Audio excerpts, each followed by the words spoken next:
How are you guys doing today?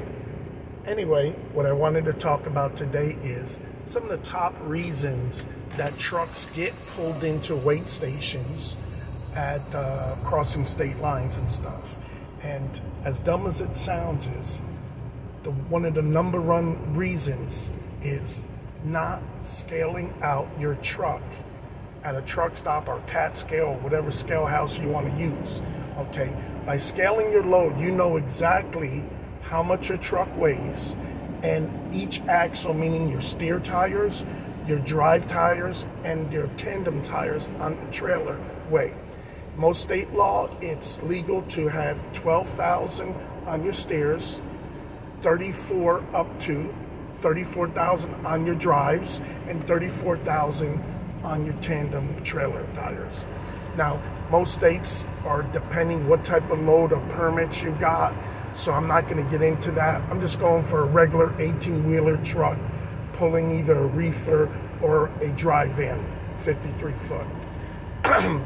Second reason is not having the proper weights on your axles, being overweight. Like, you could be under gross, meaning you're legal to drive up to 80,000 pounds total, the whole truck and load and fuel and all that, what it weighs.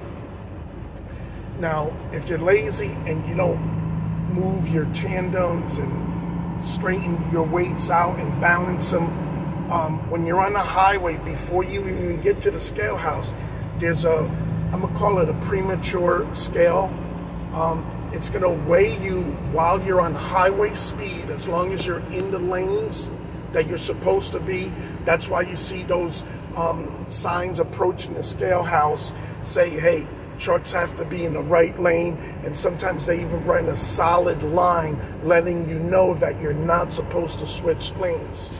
Okay, so they can get a pretty accurate reading of your truck while you're at highway speed, believe it or not. So they do that super fast scale of your truck load and everything, and they know if you're over gross or if your tires are not distributed the weight properly on the axles. So they're going to pull you in for a second weighing. That's when you got to do that come to a stop weight at the scale house. And that's going to tell you the story if they need to further talk to you or not about what you're doing. And when you fail to scale your load, 9 times out of 10, that's the next conversation you're going to have with the scale master. Then they want to check your logs. Then they may consider, hey, if they're going to do an inspection on your truck, you know, all kinds of stuff that you rather not want to talk to them about. So the first thing you could do is scale your load, adjust your load, make sure you're legal, and get a copy of your scale ticket in case you have to show it to the scale master saying, hey, I did everything in my powers, maybe your scale is off and I have this as proof. Okay. Another reason people get pulled into the scale is, you know, you have a truck that had prior physical damage to your truck.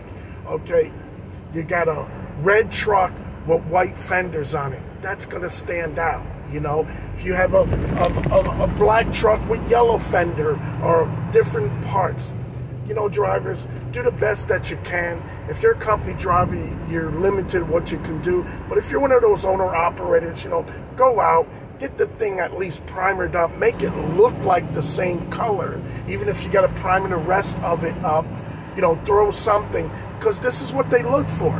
Now, if you got a front headlight out, your license plate is hanging, you know, you got a missing mirror, broken, cracked windshield. This is all the obvious stuff that they're going to see.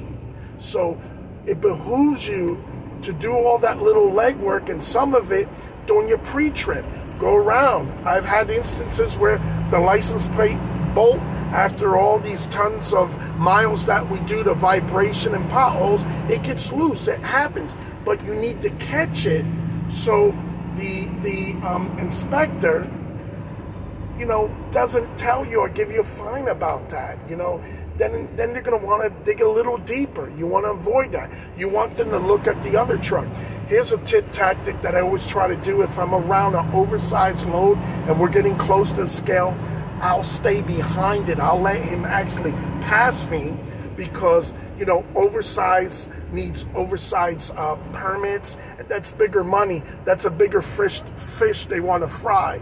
So you, if all your other stuff is good, you kind of, you know, get the green flag after them, because they're going to lock their teeth and sights on that oversized load. So let him be your guinea pig, sacrificial lamb. So, you know, those are some of the tips. I'm going to work on it, brush it up a little bit, make it a little bit more sensible to understand. But those are some of the stuff. Another thing is, don't be going in with a flat tire.